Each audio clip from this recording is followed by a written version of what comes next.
Hello ಮಕ್ಕಳ, ನಿಮಗೆ ಈ ಗಾದೆ ಇಷ್ಟವಾದಲ್ಲಿ, ಯೂಸ್ಫುಲ್ ಆದಲ್ಲಿ ಪ್ಲೀಸ್ ನನಗೆ ಲೈಕ್ ಮಾಡಿ, ಸಬ್ಸ್ಕ್ರೈಬ್ ಮಾಡೋದನ್ನು ಮರಿಬೇಡಿ. ಇದೊಂದು ಸರ್ಚಿಂಗ್ ವಿಡಿಯೋಸ್ ಆದ್ದರಿಂದ ನಾನು ಬರೆದು ಅಪ್ಲೋಡ್ ಮಾಡ್ತಾ ಇದ್ದೀನಿ. ಹಾಸಿಗೆ ಇದ್ದಷ್ಟು ಕಾಲು ಚಾಚು. ಗಾದೆಗಳು ವೇದಗಳಿಗೆ ಸಮ, ವೇದ ಸುಳ್ಳಾದರೂ ಗಾದೆ ಸುಳ್ಳಾಗದು. ಗಾದೆಗಳು ಹಿರಿಯರ ಅನುಭವದ ನುಡಿಮುತ್ತುಗಳು. ಪ್ರಸ್ತುತ ಗಾದೆ ಹಾಸಿಗೆ ಇದ್ದಷ್ಟು ಕಾಲು ಚಾಚು ಒಂದು ಜನಪ್ರಿಯ ಗಾದೆಯಾಗಿದೆ. ಇದು ಈ ಗಾದೆಗೆ ಇಂಟ್ರಡಕ್ಷನ್ನು. ಎಕ್ಸ್ಪ್ಲನೇಷನ್. ಈಗ ಹಾಸಿಗೆ ಇದ್ದಷ್ಟು ಕಾಲು ಚಾಚು ಎಂಬ ಗಾದೆ ಮಿತಿಯನ್ನು ಅರಿತು ಬಾಳು ಎಂಬ ಉದ್ದೇಶವನ್ನು ನೀಡುತ್ತದೆ.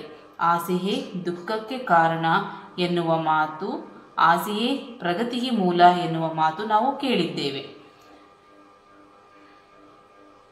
ಇವೆರಡು ಪರಸ್ಪರ ವಿರುದ್ಧವಾಗಿ ಕಂಡರೂ ಈ ಎರಡು ಹೊಂದಿಸಿ ಆಸೆ ಇರಬೇಕು, ಆಸೆಗೆ ಮಿತಿ ಇರಬೇಕು ಎಂದು ಹೇಳಬಹುದು. ನಾವು ಹಾಸಿಗೆ ಇದ್ದಷ್ಟೇ ಕಾಲು ಚಾಚಬೇಕು ಅಂದರೆ ನಮ್ಮ ಮಿತಿಯನ್ನು ಅರಿತು ಬಾಳಬೇಕು ಅಂತ ಹೇಳುವುದು ಈ ಗಾದೆಯ ಅರ್ಥ. ಆಸೆಯೇ ದುಃಖಕ್ಕೆ ಕಾರಣ. ಹೌದು, ಆಸೆ ಇರುತ್ತೆ, ಅದು ಅತಿಯಾಗಿ ಇರಬಾರ್ದು, ದುರಾಸೆ ಆಗಿರಬಾರ್ದು. ಆಸೆ ಎಲ್ಲರಿಗೂ ಇರುತ್ತೆ, ಅದನ್ನು ದುರಾಸೆ ಆದರೆ ಅದು ಕಷ್ಟ ಆಗುತ್ತೆ.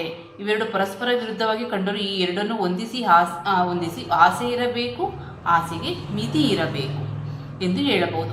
ಯಾವುದೇ ಕೆಲಸಕ್ಕೆ ಕೈ ಹಾಕಬೇಕಾದರೂ ನಿಮ್ಮ ಶಕ್ತಿ ಸಾಮರ್ಥ್ಯ ಗಮನಿಸಬೇಕು. ಶಕ್ತಿ ಮೀರಿ ಕೈ ಚಾಚುವುದಕ್ಕೆ ಹೋದರೆ ಅಥವಾ ಹಾಸಿಗೆಯನ್ನು ಮೀರಿ ಕಾಲು ಚಾಚಿದರೆ ಅಪಾಯ, ತೊಂದರೆ ತಪ್ಪಿದ್ದಲ್ಲ. ಅಂದರೆ ಇದರರ್ಥ ನಾವು ನಮ್ಮ ಕೈಯಲ್ಲಿ ಏನಾಗುತ್ತೋ ಅದನ್ನು ಮಾತ್ರ ಮಾಡಬೇಕು, ಅದಕ್ಕೂ ಮೀರಿ ಮಾಡೋಕ್ಕೋದಾಗ ತೊಂದರೆಗಳು, ಅಪಾಯಗಳು ತಪ್ಪಿದ್ದಲ್ಲ.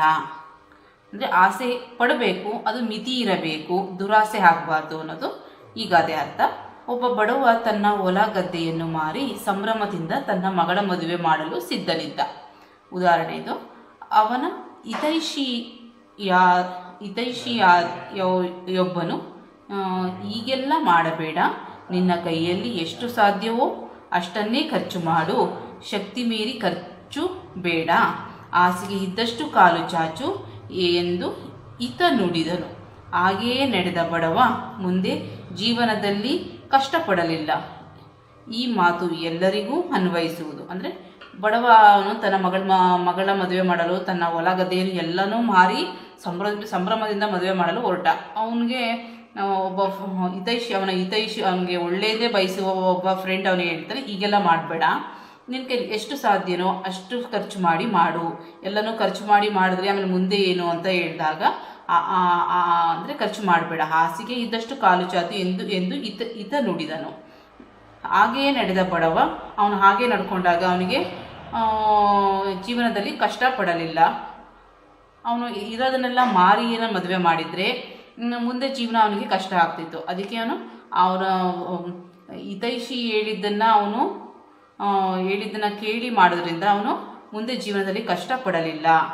ಈ ಮಾತು ಎಲ್ಲರಿಗೂ ಅನ್ವಯಿಸುವುದು. ಅಂದರೆ ಈ ಮಾತು ಎಲ್ಲರಿಗೂ ಅನ್ವಯಿಸುತ್ತೆ. ತಮ್ಮ ಕೈಯಲ್ಲಿ ಎಷ್ಟು ಸಾಧ್ಯನೋ ಅಷ್ಟನ್ನೇ ಮಾಡಬೇಕು. ತುಂಬ ದುರಾಸೆಯ ಮಾಡಿಪಟ್ಟು ಅತಿಯಾಗಿ ಮಾಡೋಕ್ಕೆ ಹೋದಾಗ ತುಂಬ ತೊಂದರೆ ಆಗುತ್ತೆ ಅಥವಾ ಅಪಾಯ ಆಗುತ್ತೆ ಅನ್ನೋದು ಸತ್ಯ. Thank you.